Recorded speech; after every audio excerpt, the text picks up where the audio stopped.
పండించే ప్రతి మెతుకు మీద తినేవాడి పేరు రాసి ఉంటుందండి. అదే నిజమైతే బుల్లెట్ మీద కూడా ఖచ్చితంగా చావుబోయేడి పేరు రాసే ఉంటుంది.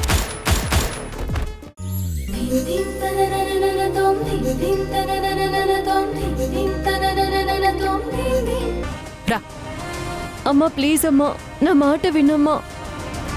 నువ్వే నా మాట విను మహి. నీకు అమ్మ కావాలా వీళ్ళు కావాలా ఇప్పుడే తెలుసుకో.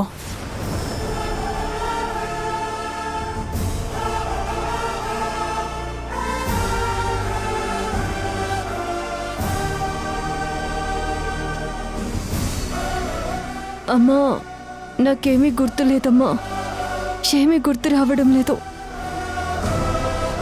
ఏ విషయంలోనైనా నన్ను చాలా అనుమానాలు వెంటాడుతున్నాయమ్మా. నా గతం ఏంటి అని, నేనేంటి అని చాలా గందరగోళంగా ఉంది. దిండు పెట్టి ఎవరో గట్టిగా నొక్కేస్తున్నట్టుగా ఉంది. ఊపిరి ఆగిపోతూ ఆగిపోతూ మళ్ళీ వచ్చినట్టుగా ఉంటుంది.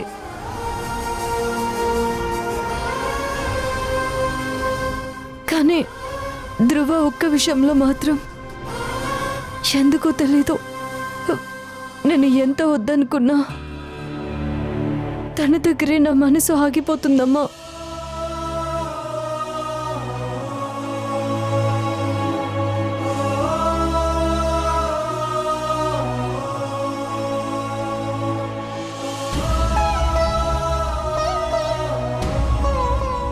వెనక్కి రావాలన్న ప్రయత్నం కూడా చేయాలనిపించట్లేదు.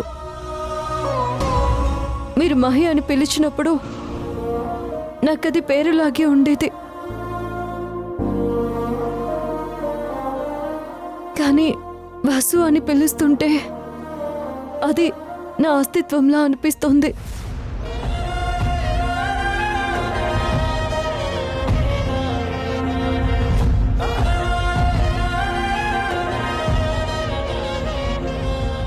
నేను కేవలం వసుంధరలా ఇక్కడికి వచ్చి పాపకి సర్జరీ చేపించి వెళ్ళిపోదాం అనుకున్నానమ్మా.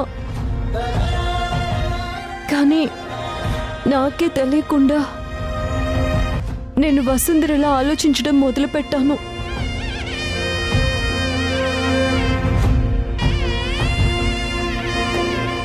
తనకి దక్కిన ప్రేమ కోసం ఆరాటపడ్డాను.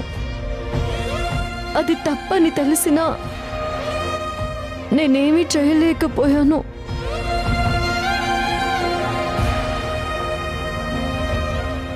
ఇది తప్పో ఒప్పో నాకు తెలియదమ్మా.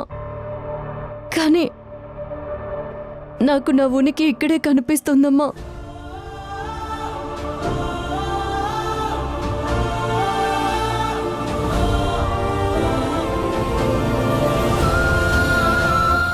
నన్ను వసు అక్కలాగా ఇక్కడే ఉండిపోనివమ్మా ప్లీజ్.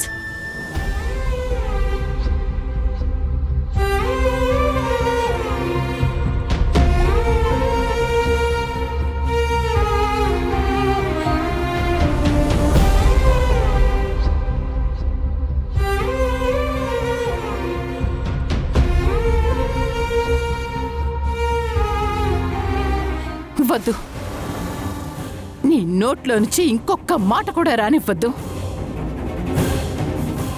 ఏది జరుగుతుందని భయపడ్డానో అదే జరిగింది.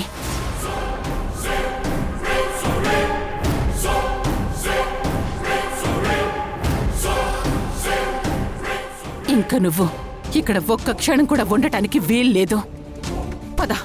అమ్మా ప్లీజ్ అమ్మా, రా. నేను రాను.